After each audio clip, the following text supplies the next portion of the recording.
आज बात करते हैं चतुर्मास की। चतुर्मास के धार्मिक वैज्ञानिक तथ्य, महत्व और सावधानियां और नियम। देवशयनी एकादशी से चतुर्मास प्रारंभ हो जाता है। चतुर्मास अर्थात 4 महीने की अवधि। इस बार अधिक मास होने से 5 माह का यह काल बढ़ गया है। इस काल में वर्षा ऋतु रहती है। चतुर्मास के काल को साधन, पूजा और व्रत के लिए उत्तम काल बताया गया है। आओ जानते हैं इन 4 महीनों का महत्व, नियम और सावधानी। चतुर्मास का धार्मिक महत्व। इन चतुर्मास से ही वर्षा ऋतु प्रारंभ हो जाती है, इसलिए इसको चतुर्मास कहा जाता है। इन 4 माह को व्रत, भक्ति, तप और साधना के लिए बहुत ही महत्वपूर्ण माना जाता है। इन 4 माह में संत जन यात्राएं बंद करके आश्रम, मंदिर या अपने मुख्य स्थान पर रहकर ही व्रत और साधना का पालन करते हैं। साथ ही वातावरण भी अच्छा रहता है। इन दिनों साधना तुरंत ही सिद्ध हो जाती है।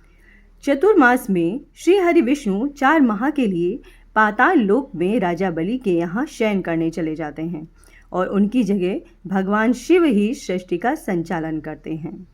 और तब इस दौरान शिव के गण भी सक्रिय हो जाते हैं।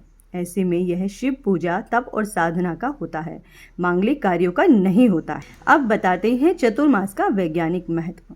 इन 4 महीनों में ऋतु परिवर्तन होता है। ऋतु परिवर्तन होने से कीटाणु एवं विषाणु बढ़ जाते हैं। व्रत, उपवास, नियम और दान का महत्व बढ़ जाता है, क्योंकि इसी ऋतु में गंभीर रोग होने से अनेक बीमारियां उत्पन्न हो जाती हैं। देवशयनी एकादशी के बाद 4 महीने तक सूर्य, चंद्रमा और प्रकृति का तेजस तत्व भी कम हो जाता है। यह 4 सेहत सुधार, आयु बढ़ाने के माह भी हैं। यदि आप किसी भी प्रकार के रोग से ग्रस्त हैं तो आपको इन 4 महीनों में व्रत, चतुर्मास का पूरा नियम पालन करना चाहिए। चतुर्मास की सावधानियां। उक्त 4 माह बाल और दाढ़ी नहीं कटवाने चाहिए। इन 4 महीनों में क्रोध, ईर्ष्या, असत्य वचन, अभिमान आदि भावात्मक विकारों से बचते रहना चाहिए।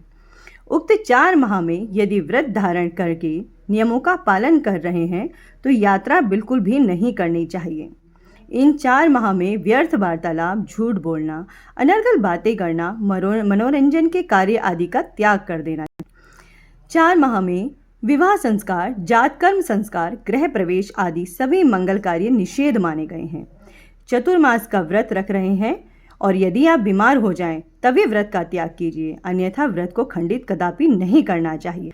चतुर्मास में तेल से बनी हुई चीज़ों का सेवन बिल्कुल भी नहीं करना चाहिए। दूध, शक्कर, दही, तेल, बैंगन और पत्तेदार सब्जियां, नमकीन या मसालेदार भोजन, मिठाई, सुपारी, मांस और मदिरा का सेवन भी बिल्कुल नहीं करना चाहिए।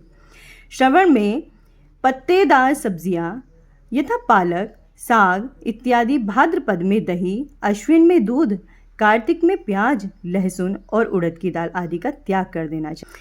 4 माह यदि उपवास के नियमों का पालन कर लिया तो सभी तरह के रोग दूर हो जाएंगे। कुछ लोग 4 माह तक एक समय ही भोजन करते हैं, जबकि साधक लोग फलाहार ही लेते हैं।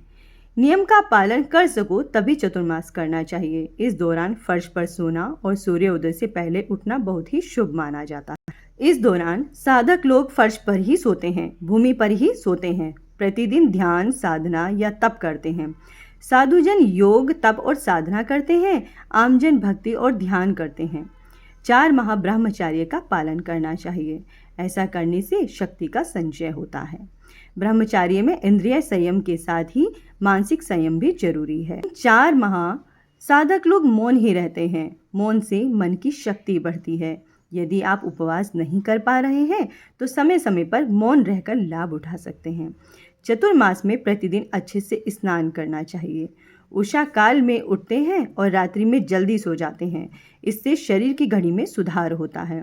नित्य सुबह और शाम को प्रार्थना, पूजा या संध्या वंदन करते रहना चाहिए। नित्य विष्णु जी का ध्यान करना चाहिए।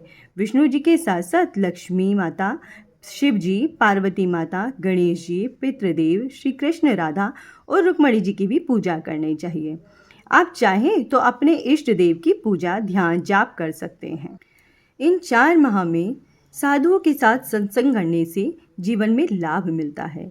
आपको सत्संग करते रहना चाहिए। इन 4 माहों में यथाशक्ति दान करते रहना चाहिए। दान में चावल, अन्न, छाता, कंबल, धन दान कर सकते हैं। इन 4 माह के दौरान शुभ मुहूर्त में यज्ञोपवीत धारण करते हैं या उनका नवीनीकरण करते हैं। और इन 4 महीनों में आप पितरों के निमित्त पिंड दान या तर्पण करने से उनकी आत्मा को शांति मिलती है, तो पितृदोष से भी छुटकारा मिलता है। आपको ये काम भी अवश्य ही करना चाहिए। धन्यवाद।